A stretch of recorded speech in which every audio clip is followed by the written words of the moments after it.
കൊൽക്കത്തയിലേക്കാണ്. അവിടെ ദിവസങ്ങളായി യുവ ഡോക്ടറുടെ കൊലപാതകവുമായി ബന്ധപ്പെട്ട പ്രതിഷേധങ്ങൾ നടക്കുകയാണ്. IMAയുടെ രാജ്യവ്യാപക പണിമുടക്ക് ഉൾപ്പെടെ ഉണ്ടായിരുന്ന ദിവസമാണ്. ഏതായാലും ആ പ്രതിഷേധം ഇപ്പോഴും തുടരുന്നു എന്നുള്ളതാണ് ഇന്നത്തെ പ്രധാനപ്പെട്ട വാർത്തകളിലൊന്ന്.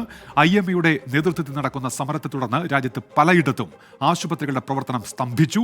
കേരളത്തിലും ഡോക്ടേഴ്സിന്റെ സമരം ആശുപത്രികളുടെ പ്രവർത്തനം താളം തെറ്റിച്ചു.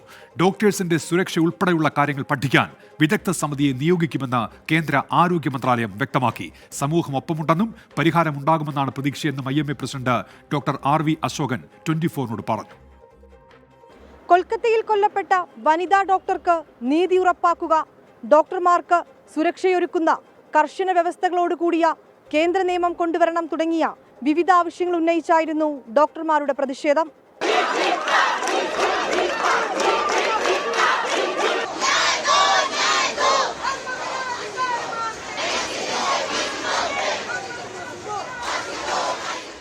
അത്യാഹിത വിഭാഗം, അടിയന്തര സേവനങ്ങൾ എന്നിവയെ ഒഴിവാക്കിയായിരുന്നു ഡോക്ടർമാരുടെ പ്രതിഷേധം. OP, വാർഡ് പ്രവർത്തനങ്ങളെ സമരം കാര്യമായി ബാധിച്ചു. ഡൽഹി എയിംസിൽ ഡോക്ടർമാർ പ്രതിഷേധ മാർച്ച് നടത്തി.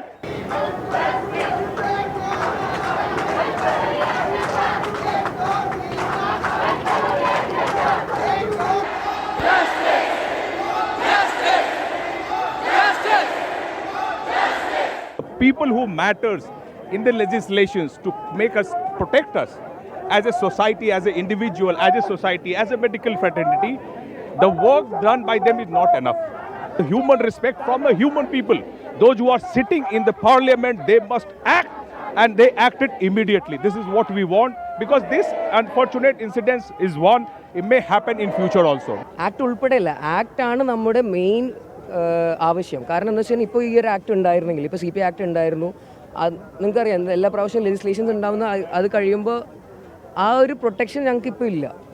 അതുണ്ടായിരുന്നെങ്കിൽ ഇങ്ങനത്തെ ഒരു സംഭവം നമുക്ക് ഒഴിവാക്കാമായിരുന്നു. അതാണ് നമ്മുടെ മെയിൻ ആവശ്യം. എന്ന് വെച്ച് കഴിഞ്ഞാൽ ആ കുട്ടിക്കുള്ള ജസ്റ്റിസിന് വേണ്ടി നമ്മൾ നടക്കുന്നുണ്ട്, ഇതുണ്ട്.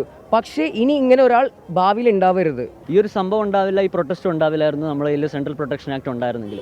ഇത് 8-9 വർഷമായി നമ്മൾ ശ്രമിക്കുന്നതിന് വേണ്ടിയിട്ട്. ഇത് പാർലമെൻറ്റിൽ പോവും തിരിച്ചു വരും, പാർലമെൻറ്റിൽ പോവും തിരിച്ചു വരും. കാരണം മന്ത്രിമാർക്കും MP മാർക്കും ഇതിൻ്റെ ആവശ്യമില്ല. അവർക്ക് അതിൻ്റെ ഇമ്പോർട്ടൻസ് മനസ്സിലാവുന്നില്ല. എന്തിനാണ് ഈ ആക്ട്? അവർ ചോദിക്കുന്നത് എക്സ്ട്രാ ഫണ്ട് നിങ്ങൾക്ക് വേണ്ടി ഞങ്ങൾ എന്തിനു ചിലവാക്കണം? നിങ്ങൾ ആരാണ്? ഇങ്ങനെ ചിലവാക്കാൻ പോയാൽ ബാക്കിയുള്ളവർക്ക് വേണ്ടി ചിലവാക്കേണ്ടി വരും. ഇങ്ങനെ പല പല ന്യായങ്ങൾ വരും തള്ളിക്കൊണ്ടിരുന്നു. സംഭവങ്ങൾ ഉണ്ടായിക്കൊണ്ടിരിക്കുന്നു. തിരുവനന്തപുരത്ത് RCCയിലെയും ശ്രീ ചിത്ര മെഡിക്കൽ ഇൻസ്റ്റിറ്റ്യൂട്ടിലെയും PG ഡോക്ടർമാർ ഉൾപ്പെടെ സമരത്തിൽ പങ്കെടുത്തു.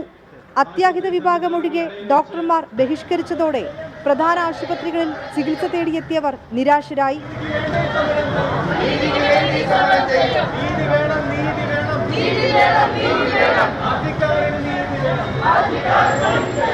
ENT OP കാണാൻ വേണ്ടിയാണ് വന്നത്. ഒന്നാം തൊട്ടേ കാണിച്ചുകൊണ്ടിരിക്കുകയാണ്. അപ്പം പിന്നെ ഇതിൻ്റെ ഇടയ്ക്ക് മേജർ സർജറി കഴിഞ്ഞു. അപ്പോൾ ഇതിൻ്റെ ഭാഗമായിട്ട് ഇന്ന് ഫോളോ അപ്പ് ചെയ്യാൻ വേണ്ടി വന്നതാണ്. ENTയിൽ കാണിക്കുന്നുണ്ട്, അതുപോലെ നെഫ്രോയിൽ, ന്യൂറോ, മറ്റുള്ള ഒരുപാട് വൈകല്യങ്ങളുള്ളതുകൊണ്ട് ഇങ്ങനെ കാണിച്ചുകൊണ്ടിരിക്കുകയാണ്. അപ്പം സത്യം പറഞ്ഞാൽ ഞങ്ങളെ പോലെയുള്ള ആൾക്കാർ വളരെ ബുദ്ധിമുട്ടിലാണ്. ഡോക്ടർമാരുടെ ആവശ്യങ്ങൾ പരിഗണിക്കണം, ആശുപത്രികളിൽ വേണ്ടത്ര സുരക്ഷയൊരുക്കണമെന്നും Indian medical association president doctor RV Ashokan പറഞ്ഞു. ഒരു കേന്ദ്ര നിയമം ഇല്ലാത്തതുകൊണ്ട് കേരളത്തിൽ പോലും ഇപ്പോൾ നമുക്ക് നിയമമുണ്ട്. അതേപോലെ തന്നെ ദേശീയ അളവിൽ നമുക്കൊരു സെൻട്രൽ ആക്ട് വേണമെന്നുള്ളതിനാണ്. രണ്ടാമത് ആശുപത്രികൾ ഒരു സേഫ് സോൺ, ഒരു സുരക്ഷാ ഒരു മേഖലയായിട്ട് അറിയിക്കണം എന്നുള്ള ഒരു ഡിമാൻഡുണ്ട്. മൂന്നാമത് ഈ കൊല്ലപ്പെട്ട ആ ഡോക്ടർ 36 മണിക്കൂറിൻ്റെ ഒരു ഷിഫ്റ്റാണ് ചെയ്തുകൊണ്ടിരുന്നത്. 36 hours.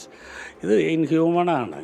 അപ്പോൾ ടോയ്ലറ്റ്സ് ഇല്ലാതെ, ഡ്യൂട്ടിയിലെ ആവശ്യമുള്ള റൂമുകളില്ലാതെ കണ്ടിന്യൂസ് ആയിട്ട് 36 മണിക്കൂർ ഡ്യൂട്ടി ചെയ്യുന്ന ഈ റെസിഡൻറ്റ് ഡോക്ടേഴ്സിന് അവരുടെ ആവശ്യങ്ങൾ പരിഗണിക്കണം. ഡോക്ടർമാരുടെ പ്രശ്നങ്ങൾ പരിഹരിക്കാൻ കമ്മിറ്റി രൂപീകരിക്കുമെന്ന് കേന്ദ്ര ആരോഗ്യ മന്ത്രാലയം അറിയിച്ചു. ആരോഗ്യ പ്രവർത്തകരുടെ സുരക്ഷ ഉറപ്പാക്കാൻ സാധ്യമായ നടപടികൾ കമ്മിറ്റി നിർദ്ദേശിക്കും. സംസ്ഥാന സർക്കാർ പ്രതിനിധികളുടെ നിർദ്ദേശങ്ങൾ ക്ഷണിക്കുന്നതായും ആരോഗ്യ മന്ത്രാലയം വ്യക്തമാക്കി.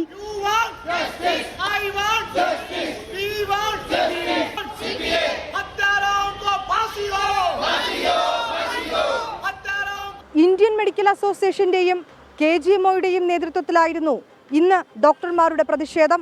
ആവശ്യങ്ങൾ അംഗീകരിക്കും വരെയും സമരത്തിൽ നിന്ന് പിന്നോട്ടില്ലെന്ന നിലപാടിലാണ് സംഘടനകൾ. ഡൽഹിയിൽ നിന്ന് വിനീത VG 24. പൊതുജനം കഴുതയല്ല സാർ. അപ്പോൾ പ്രിയപ്പെട്ട പ്രേക്ഷകരെ, കൊൽക്കത്തയിൽ ആരംഭിച്ച പ്രക്ഷോഭമാണ് അത് പിന്നീട് ബംഗാൾ ആകെ വ്യാപിക്കുന്നു. രാജ്യത്തുടനീളം ഇപ്പോൾ അതുമായി ബന്ധപ്പെട്ട പ്രതിഷേധങ്ങളൊക്കെ നടക്കുകയാണ്. ഇതിനിടയിൽ സാജു പറയുന്നുണ്ട്, കമന്റ് കൂടി വായിച്ചു പോകണം, അതാണ് മോനെ ഈ പരിപാടിയുടെ ഇമ്പാക്റ്റ് എന്നാണ്. സാജു, പ്രധാനപ്പെട്ട കമന്റുകളൊക്കെ നമ്മൾ വായിക്കുന്നുണ്ട്, പ്രേക്ഷകരുടെ ചോദ്യങ്ങൾക്ക് മറുപടി പറയുന്നുണ്ട്, അവരുടെ പ്രതികരണങ്ങൾ, ശ്രദ്ധേയമായ പ്രതികരണങ്ങളൊക്കെ നമ്മൾ വായിക്കുകയും ചെയ്യുന്നുണ്ട്. ശ്രീരാജ് കാലിക്കട്ട് ഒരു കാര്യം ചൂണ്ടിക്കാണിക്കുന്നത് ഹേമ കമ്മിറ്റി റിപ്പോർട്ടുമായി ബന്ധപ്പെട്ടാണ്. രാജ്യത്ത് സ്ത്രീ സുരക്ഷയും ഹേമ കമ്മിറ്റി റിപ്പോർട്ടൊക്കെ ചർച്ചാ വിഷയമാകുന്നു. എന്തുകൊണ്ട് ഇന്ന് റിപ്പോർട്ട് പുറത്തുവിട്ടില്ല എന്നുള്ളതാണ്.